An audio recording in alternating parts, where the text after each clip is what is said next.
James Cargo Motorcycle Shipping sponsors Under the Visor. I'm Grant Johnson of Horizons Unlimited. And I'm Susan Johnson, also Horizons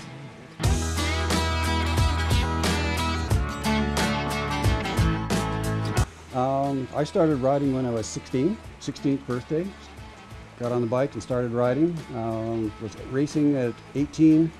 Still don't know how my mother managed to allow me to do that. Get her, actually have her sign the competition license. That was quite amazing. Racing, motocross, won the Canadian Nationals in '68.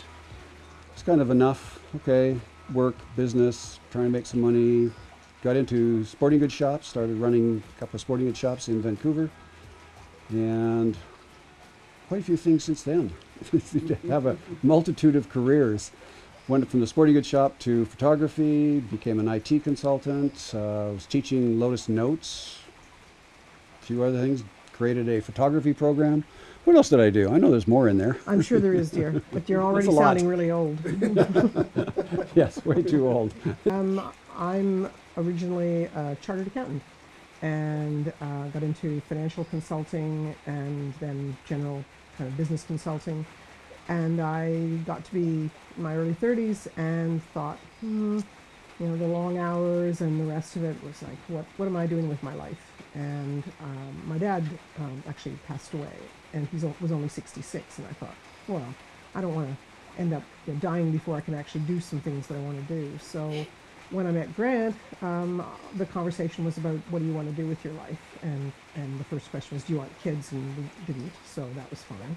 And then I wanted to travel, and he had this idea of going around the world on a motorcycle.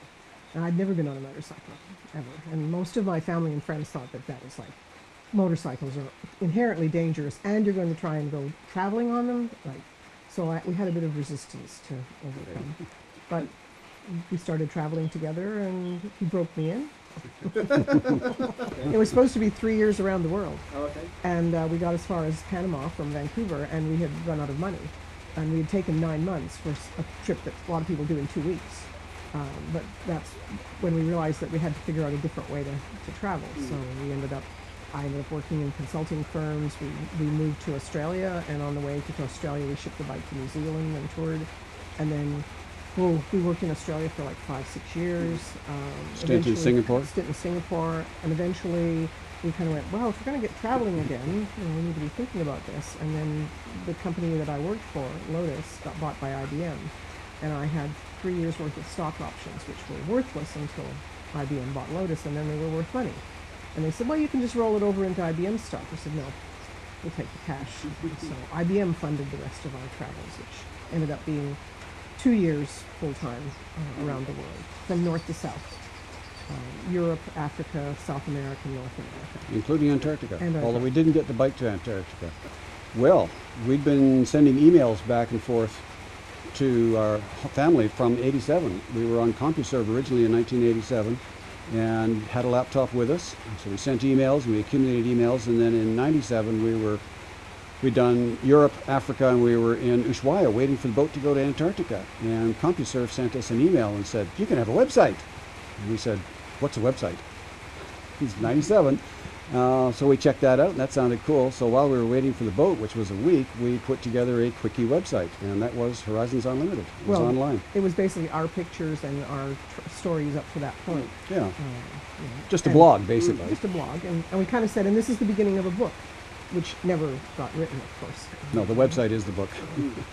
Well, that was very interesting because in those days there was nothing else at all, but people managed to find us and started asking us questions. How did you do this? How did you do that? And how did you get in there? And what's a carnet? And all kinds of questions.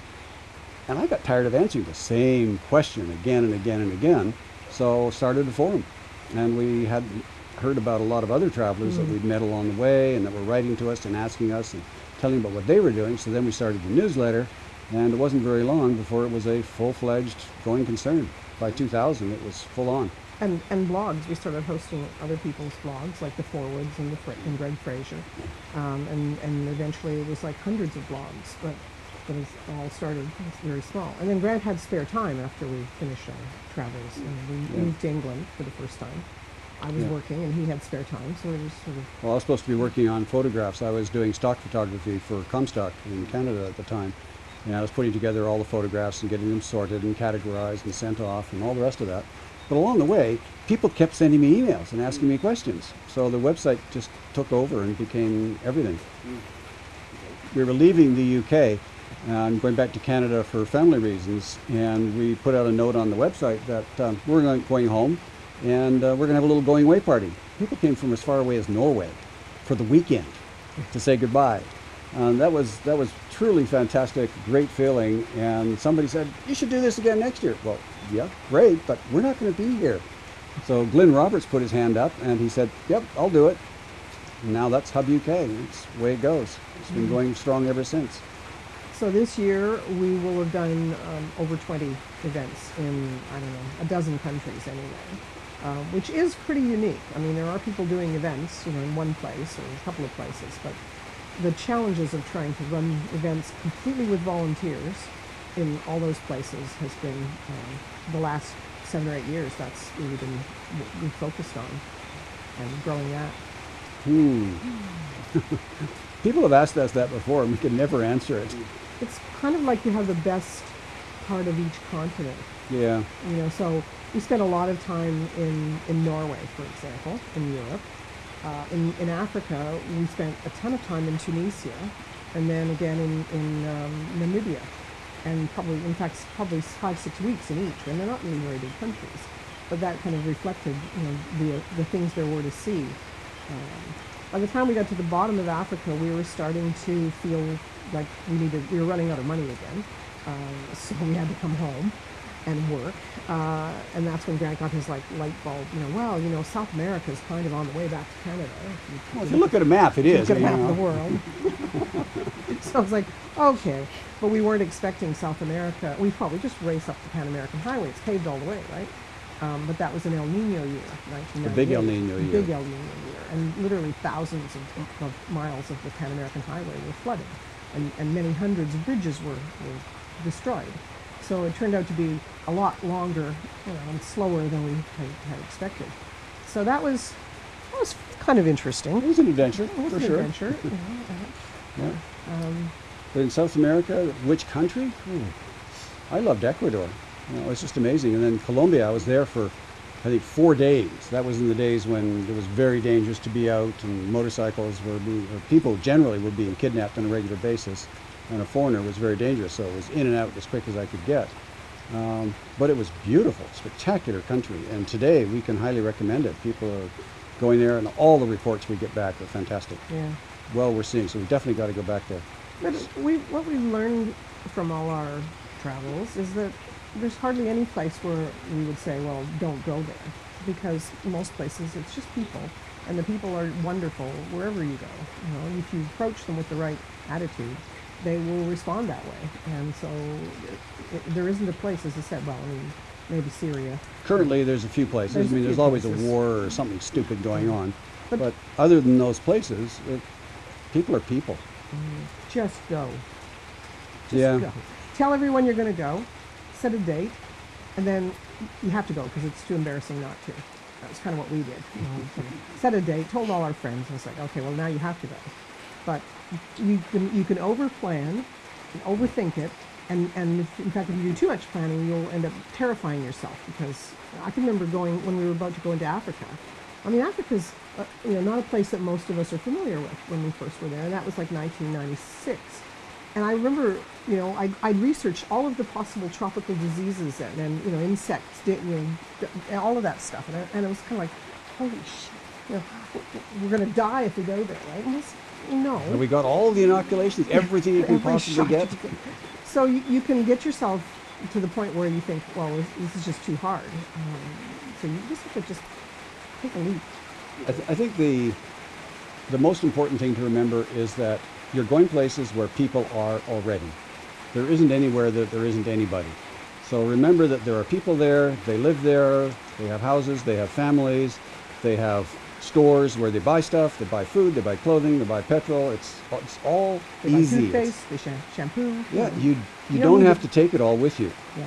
It's people tend to go off with way too much stuff, And the number one refrain we hear is, I just sent another box of stuff home that I thought I needed and I didn't.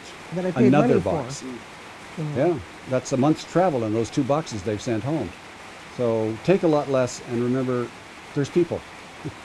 Horizons Unlimited Mountain Madness, it's back. We just ran one in Spain this year after having done it, 5 years in the Pyrenees? Yeah. We did 5 years in the Pyrenees, then we took a couple of years off because we were back in Canada and it was too hard logistically. But we're back in Spain now in Teruel, Aragon. We found some amazing riding. We're working with Simon Rice, also known as the Spanish Biker, and he knows the area very, very well, and we're working with him to get it all set up. We ran it this year, hugely successful in that everybody that was there said, yeah, it's as good or better than the Pyrenees. Fantastic riding, had a great time. And one of the really cool things about Aragon is that it's the least populated area in Spain. There's nobody there. The place is deserted.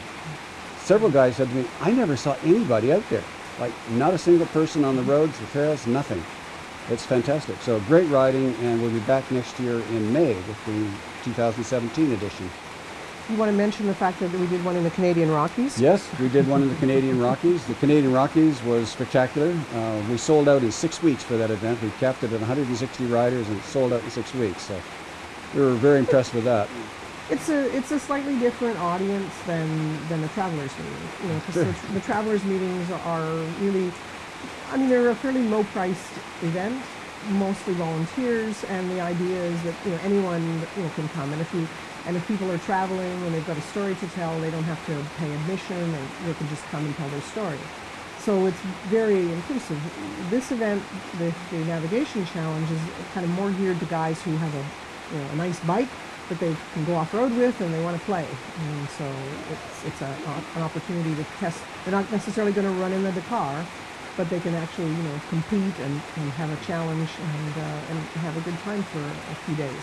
So we're hoping to do more of those. We're actually hoping to do one in South Africa.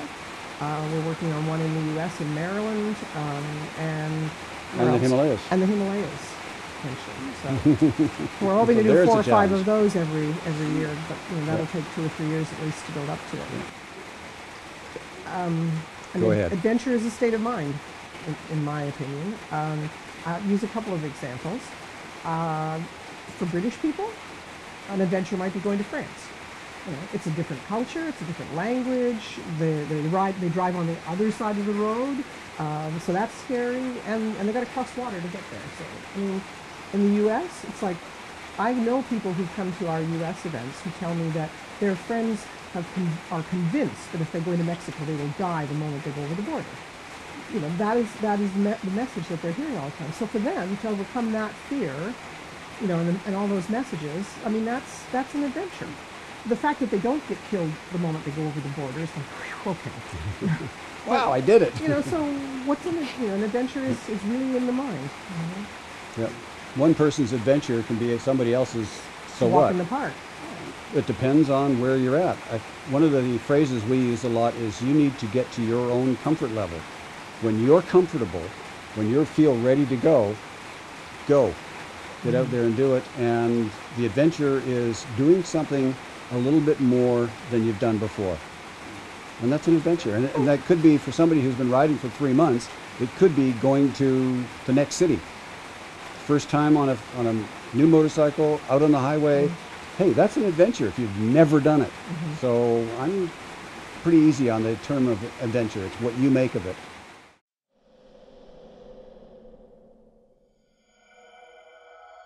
James Cargo Motorcycle Shipping sponsors Under the Visor.